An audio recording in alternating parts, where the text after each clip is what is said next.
Hey guys, this is Super Matt, and I'm with Stacy Schriever today from Premier Nationwide Lending.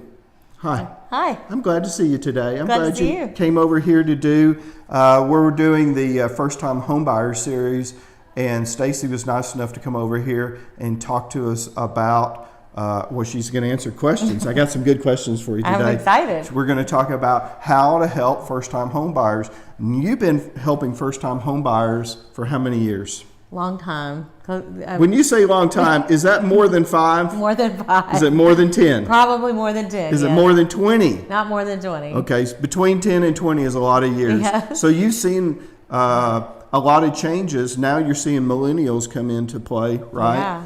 Yeah. What do you think is the amount of people who, younger people who are living at home with mom and dad and buy their first time compared to renters that have been renting out for several years now and now moving over into purchasing a home?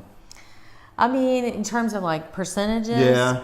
I think that there is, probably an equal number of that. I think what's happening though is that you have a lot of millennials that are getting out of college and they have a lot of student loans and finding it's a little bit challenging because they haven't necessarily saved money and now they have the debt that they have is a lot of student loans. Well, they probably haven't been making a lot of money either because they've been in school, right? But now they're getting in. Hopefully, they got a job, right out of the gate, and they're going to make good money and be able to pay their bills off and that type. And of I stuff. think the challenge with that is that I think millennials in general, when they get out of school and then they get their first real job and maybe they get themselves in a position where they can go buy, they have to understand that it's a baby step process. You can't necessarily live in the style or in the capacity that your parents lived. You have to grow into it. You have to grow into it, and get your first home and hang on to it for a few years. That's right. Something else. That's right. Okay, you ready? I'm ready. All right, let's get to it. Okay. So how hard is it for the first-time home buyer to get qualified to purchase their first home? I don't think it's hard. I think probably the most challenging in the process is to understand that you need documentation. We have to be able to prove and provide that you have the ability to repay. That is our threshold for approving someone for a mortgage. Because your underwriters are asking those questions. That's exactly right. It's not y'all as the lenders. I just give loan to everybody. Right? No. Approved.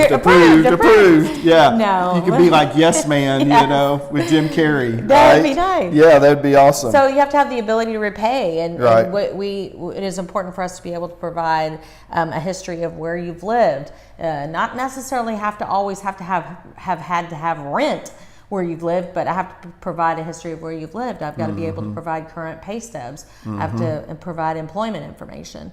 Okay. And the documentation that supports that. So a lot of times people don't always save their stuff, like I need your W-2s, I need your that's tax going to run returns. into this question. That's right. Is what are the typical issues you run into with renters, right? Right. Well, just the understanding that all things matter. Like all your documentation matters. Your pay stubs matter. Your tax returns matter. All pages, all schedules, all that stuff is important to be able to have and to hang on to. Right. Having a bank account, your savings and or checking or both, with no NSFs. The non-sufficient funds. Making sure that we can document and source. Cash. Sometimes people have a lot of cash that they, save under we call it mattress money. Well, we have to source that money, so it needs to be saved in your bank account. Right. You gotta have a way to track it and measure it, right? Okay. What are the items renters need to come up with before they even talk to you? Probably just their, their W-2s, so returns, and pay W-2, stubs. check stubs. And a lot of times people go history. They don't have they don't get pay stubs anymore. I understand, but you can get them. You can get them. Yeah, you have to get them offline. Because I get direct. Everybody get a lot of people get direct deposit. Right. I can go right into our software or online and then download my pay stubs if I have to do that too. Okay. And obviously a history, right? So also you're going to need your checking account information, right? Your statements for 30 days. It would be nice to have you want to have 2 most recent statements, all pages. Okay. If you can, yeah. All right. Those are some what else? Things. IDs, and make sure that your driver's and license Social Security is not too, right? Social Security card and your driver's license. Make sure your driver's license is not expired. Yeah. What if you've moved from another state or from another country here? What are the challenges dealing with that as far as ID information? We can use a driver's license from another state, especially if you're buying, because we know that you're ultimately going to get a driver's license here with the address that you're buying. Yes. If you're coming from another country, there's different level. Like if you've been living here a little bit, we might need a green card. We might need if you're a permanent resident alien. We might need other documentation to support the fact that you are living here and are going to be here. We have to have a Social Security number, so that's important. All right. So, in your experience with first-time home buyers, which we figured out is 10 to 20 years span, right? Right. Our kids are growing up, aren't they? They are. What is the best advice that you can give to them? And I want to say something is we've been talking about this in this series. It seems like you guys have to break down that wall of fear that people have about getting their information. It's not that hard, coming up with the information and then sharing it with you so you can get an overall idea and big picture of what they can buy or can't buy, right? That's right. Okay. I mean, I'm passionate about what I do. I know I'm you passionate are. about home ownership. I'm passionate about first-time home buyers. It's become my niche, if you will. And I think I'm a good hand holder in the process. And I think I am that because a result of my family. My parents rented my childhood home for 19 years. Wow. 19 years. Wow. And they did that simply because, it wasn't because they weren't hardworking and they weren't capable of buying. It wasn't those reasons. It was that they didn't know who to help them understand the process. And also because time elapses. People always think, well, it'll be better next month. It'll be better next year. The rates will be better. This will be better. And what happens is a week turns into a month into 6 months, a year into 10 years. Like that. And if a lender sits down and works with you, I never tell anyone no. I absolutely never go no.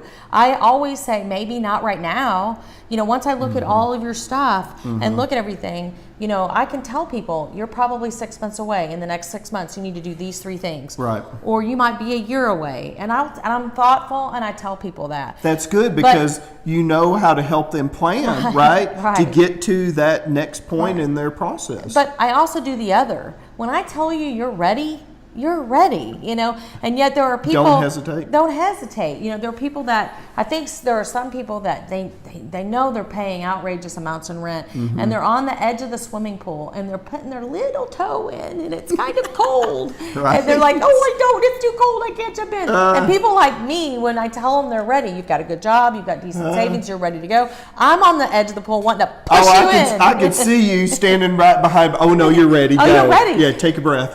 You're going. And it's just the enormous advantages. In the United States of America, the only way to build wealth or savings is through real estate. I believe that too. Yes, it's through real estate, and so you don't want to continue just keep renting. Right. If you're ready and you work with a professional, and it doesn't have to be me, but if you're working with somebody and they show you the numbers and your debt to income ratio works and you're ready, then you're probably ready. Okay.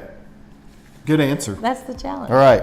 What programs are out there to help first-time home buyers? I'm so glad you asked this question. Because I know you got some, right? I do. And I know you know all of them, too, don't you? I know. Is there anything new in the last couple of years, too? There is. Okay. There is. All right. Well, let's talk about those programs. So one of the programs, and it's really was originally designed for our heroes. So it was originally designed police officers, firefighters, teachers, correctional officers.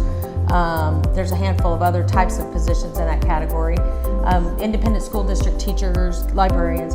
And now it really is a program that's opened up to everyone. It's called the Texas State Affordable Housing Corporation. Okay. And that program is you don't have to be a first-time home buyer to do that program. Or low income. No, it's not. It's not low income. It's not that. That's not what it is. but it is a grant. You can look on their website, tsahc.org, and they can give you all that information. But it is a grant that a lot of times first-time homebuyers gravitate to, because if you've got somebody that's gotten their first real job, they don't have a ton of savings, they have some student loan debt, they need some they help. have some, then the grant can help cover their down payment. That's awesome. So that's an awesome program. There's another program works similarly to that. Again, it's anyone. It's opened up to anyone. It's income-based related, based to the county that you're buying in. And the next program, which is a lot of times where you have a dual income household, is SETH. And SETH stands for Southeast Texas Housing. SETH now has come out with an additional program which provides a silent second lien, and the second lien can be up to 8%, and it's forgivable in the 7th year. Wow, the that's 7th a year, lot. that just goes away. Isn't that awesome? That's a lot of money. That is a lot of money, right? And then wow. there's other programs too. In the last year or so, and on the conventional loan side, when you have a good credit score, conventional loans, you can do a minimum. You can do a 3% down payment, and that a lot of first-time homebuyers gravitate to this program. 3% down payment, a lower MI on what's called a conventional home ready or a conventional home possible. It's not a grant program, but it does help the first-time homebuyer with a lower MI factor, mortgage insurance premium, and a 3% down opportunity. So it's those two programs, those are exciting. I do a lot of those programs. Home Ready and Home Possible have been a game changer. That's awesome. Okay, so let's tell everybody how... Can I say one other thing? You can. I never want people to forget about really the most awesome loan in that we have in the United States is the VA.